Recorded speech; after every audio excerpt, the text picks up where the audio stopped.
Hello, everyone, and welcome to another week of our Sunday reading reflections. And this week we are looking at the Gospel of John. We're continuing John chapter 6. It is the 18th week of Ordinary Time. So, just a recap from last week, we had Jesus, with the miracle of loaves of the fish, he fed thousands of people, and they ate and they were filled, and they still had tons of food left over. Now, Jesus and his disciples afterwards go on and they continue on to Capernaum, and they want to continue with their ministry. But the people go looking for him because they were filled with food and they want more. They want more from Jesus. And when they find Jesus and his disciples, Jesus actually calls them out and sort of says, well, you're only really looking for me because you're looking for more food. You ate, you're full, and you're happy about that, and that's all you're looking for. And the people are like, well, I guess maybe, but like Jesus takes this basic need of food and he goes deeper with it. He says that God intends to provide for them more than just their physical food. They're looking for spiritual needs. And they bring it back to the story of Moses in the desert with the manna in the desert and say, well, God provided our ancestors manna. Is this what you're talking about? And Jesus says that this bread from heaven, the manna, was more of a foreshadowing to something else.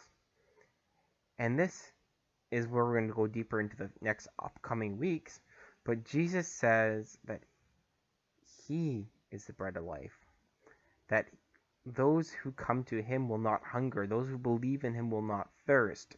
And if you think that maybe you've heard this before, I believe we might have done something on the woman on the well quite a few weeks ago, where she's looking for living water. She's looking for water, and Jesus says, I'll give you living water, and if you believe in me, you will not thirst.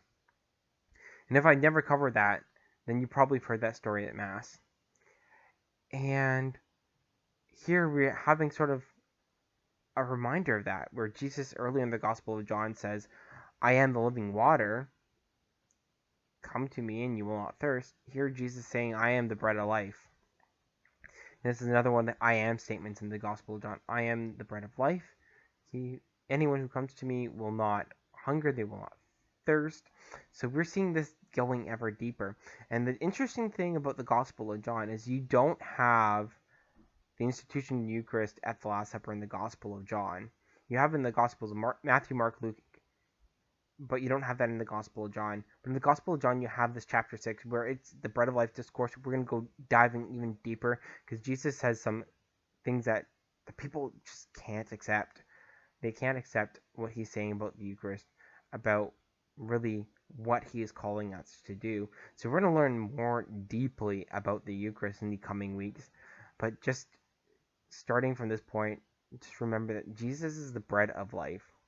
He calls us to be in relationship with him in a very deep way, and whoever comes to him will be satisfied. He wants to satisfy all of our needs. He doesn't just want to give us a bunch of food and send us on our way. He wants to go even deeper. He wants to go on a spiritual level with us. So when we make that time to spend with Jesus, whether it be at Mass, in prayer, in adoration, when we make that time, we grow deeper in that relationship with him. And we're going to learn more in the upcoming weeks about why the Eucharist is so important and what Jesus himself says about the Eucharist, about the Eucharist being him. So until next week, until we can delve even deeper into how the crowd responds to Jesus at this point, because right now he's just saying that he's the bread of life, but he's going to say a lot more. And we're going to find out about all what he says and how the crowd responds. And I'm really excited to go into this because the Eucharist is so important aspect of my life, the life of all the faithful. The Eucharist is the source and summit of the Christian faith. So when we get the chance to delve deeply into this, it's such a blessing. So until next week, please pray for me. Also, please pray for the staff of St. John the Evangelist. We're starting to open up again, and use your prayers, and don't forget to pray for Father Francisco, our pastor. Know that we are all praying for you, and have a really great week. Enjoy the long weekend, and enjoy the rest of your summers. God bless. Bye.